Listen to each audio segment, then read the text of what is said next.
안녕하세요, 국마을사람들입니다. 오랜만에 찾아뵙습니다. 이번에 저희 국마을사람들에서는 국민연금을 주제로 이야기를 한번 해볼까 하는데요, 언론에서 국민연금에 대한 우려의 목소리 한 번쯤은 들어보셨을 것 같습니다. 우리가 매달 내고 있는 국민연금, 도대체 어떤 문제가 있길래 이토록 논란이 많은 걸까요? 국마을사람들과 함께 살펴보도록 하겠습니다.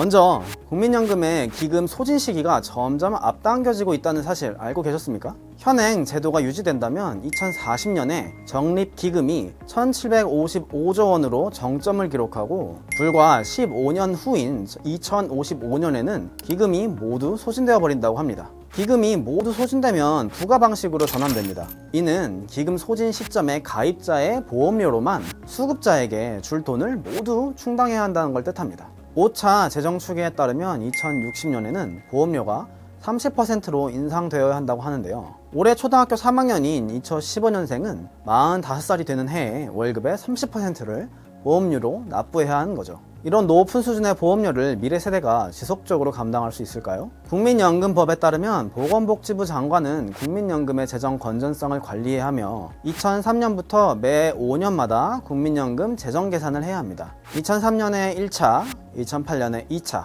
2013년에 3차, 2018년에 4차를 하였고요. 가장 최근인 2023년 국민연금 재정추계 전문위원회에서 제5차 재정계산을 하였습니다. 5차에 걸친 재정계산 결과는 다음과 같은데요. 2007년 국민연금 소득 대체율이 60%에서 40%로 낮아진 이후 매번 기금 소진 시기가 당겨지고 있죠. 그럼 기금 소진 시기가 왜 계속 당겨지고 있는 걸까요? 두 가지로 요약할 수 있는데요. 인구 고령화 및 저출산으로 제도 부양비가 급격하게 높아진 것, 그리고 저부담 고급여의 불균형적 구조에서 그 이유를 찾을 수 있습니다. 과도하게 높은 수익률을 보장하고 있는 제도적 문제가 인구 문제와 겹쳐 심각한 재정 위험을 야기하는 것이죠.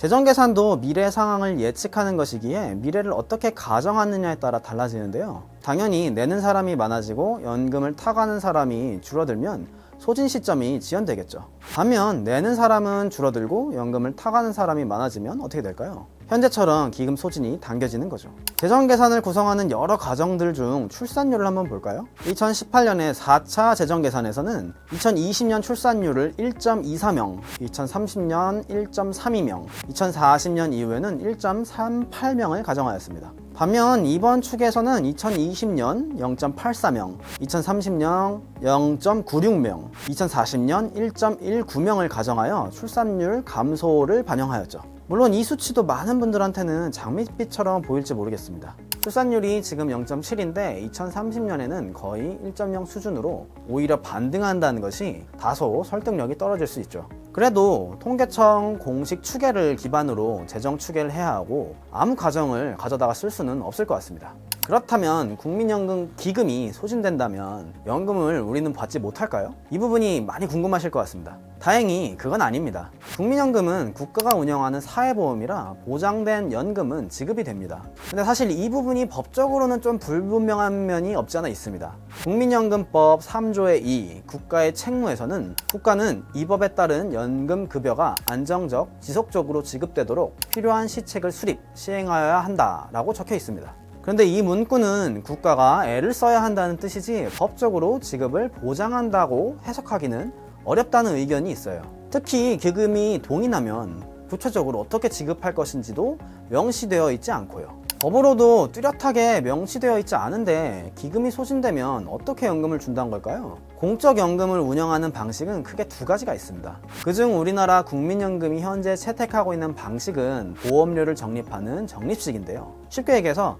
은퇴하면 지급해야 할 연금을 미리 차곡차곡 저축해 놓는 것이죠. 반면 대부분의 선진국들은 부가식을 채택하고 있습니다. 즉 올해 연금 받을 노인이 만약에 5명이다. 그리고 이들에게 500만 원을 줘야 한다면 500만 원을 당해 국민으로부터 걷어서 지급하는 세금처럼 보험료를 징수하는 겁니다. 그렇다면 부가식으로 바꾸면 되지 않나 하고 생각하실 수도 있는데요. 이게 사실 그렇게 간단한 얘기는 아닙니다. 부가식으로 바꾼다는 건 미래 세대가 엄청난 보험료를 내야 한다는 뜻과 같습니다. 2055년에는 기금이 소진된다고 했는데 그 말인즉 2055년 이후에는 부가식으로 바뀐다는 말과 같습니다. 현 국민연금 제도가 지속된다고 가정할 때 2060년에는 국민연금 수급자를 위해 내야 할 보험료가 내 월급의 30%가 됩니다. 만약 초저출산이 지속된다면 2070년에는 내 월급의 무려 42%를 보험료로 내야 하죠. 현행 국민연금은 소득 대체율이 40%인데 내 월급의 42%를 낸다는 건 제도가 유지될 만한 설득력이 없다는 거죠. 생각보다 문제가 심각한 것 같죠. 그렇다면 과연 정치권에서는 연금개혁을 어떻게 하고 있을까요? 국민연금 모수개혁, 구조개혁 얘기를 아마 들어보셨을 수도 있을 것 같은데요. 우선 모수개혁은 국민연금의 구조는 그대로 유지하고 수치를 조정하는 겁니다. 보험료율, 소득대체율 등을 조정하는 것이죠. 반면에 구조개혁은 국민연금의 뼈대 자체를 바꾸는 건데요. 구조개혁이 더 근본적인 개혁이지만 정치적 합의를 위해서는 상당한 시일이 소요되니 일단 모수개혁이라도 먼저 할 수밖에 없는 상황이기도 합니다. 긍정적인 점은 현재 국민연금 특별위원회와 양당에서 모수개혁 대안을 가지고 논의가 진행 중이라고 하는 건데요. 먼저 국민연금 특위 산하의 공론화위원회라는 곳에서 지난 4월 말에 시민대표단 500인의 수구의 과정을 통해 대안을 내었습니다. 공론화위원회에서 채택한 대안이 강제성이 있는 것은 아니지만 참고할 만하죠. 시민대표단은 두 개의 대안 중 하나를 선택했는데요. 대안 1은 연금 보험료를 더 내고 연금을 더 받기, 대안 2는 연금 보험료를 더 내고 연금을 지금처럼 받기입니다. 조금 더 구체적으로 말해볼까요? 현행 국민연금의 보험료율은 9%인데요. 직장에 다니시는 분들이라면 아시겠지만 이 중 절반인 4.5%는 근로자가 내고 나머지 절반인 4.5%는 회사에서 내주죠. 그리고 우리가 받는 국민연금은 2028년에 소득대체율이 40%가 되는데요. 소득대체율이 뭐냐면 내가 받는 연금 액수가 가입기간 동안의 평균 소득을 얼마나 커버해 주냐는 겁니다. 즉 소득대체율 40%란 얘기는 평균 소득의 40%를 보장해 준다는 것이죠. 대안 1은 현행 요율인 9%에서 13%로 요율을 올리고 소득대체율을 50%로 높이는 겁니다. 대안 2는 현행 요율인 9%에서 12%로 요율을 올리고 소득대체율은 40%로 지금과 같이 유지하는 것이죠. 어떤 안이 선택되었을까요? 500명 중 56%가 대안 1, 즉 더 내고 더 받기를 선택했다고 합니다.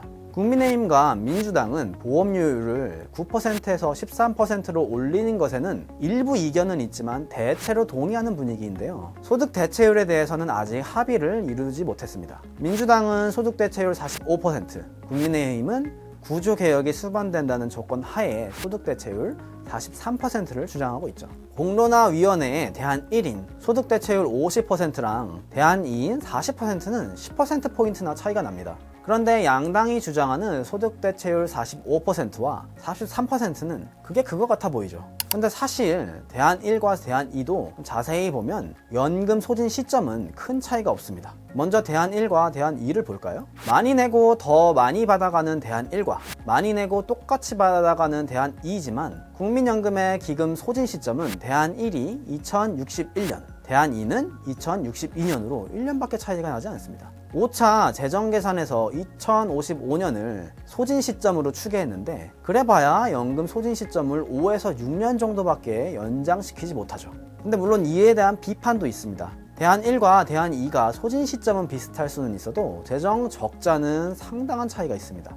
대안 1에서는 2093년까지 누적 적자가 현행 대비 705조 원 증가하나 대안 2에서는 1970조 원이 오히려 감소하는 것으로 알려져 있습니다. 이는 지금 비공식적으로 학계에서 나오고 있는 논의입니다. 보험료는 더 내고 지금처럼 받아가니 적자는 감소하죠. 그러니 정치권에서 논의가 되고 있는 소득대체율 2%포인트 차이는 사실 큰 의미가 있지는 않습니다. 여러분들은 그럼 모수개혁 가지고는 해결이 안 될 것 같은데? 라고 하는 의문이 드실 수 있을 것 같아요. 사실 그게 맞습니다. 국민연금의 수급 구조 자체에 결함이 있기 때문에 구조개혁으로 뼈대를 바꾸지 않는 한 모수개혁은 임시방편인 거죠. 국민연금 개혁, 듣자하니 정말 소잃고 외양간 고치기 격이라는 생각이 드는데요. 그렇다면 정치권에서는 이를 몰랐던 건지 아니면 문제를 알고서도 그냥 손 놓고 있었던 건지 도대체 이유가 무엇인지 등 다음 시간에 더 자세히 알아보도록 하겠습니다. 감사합니다.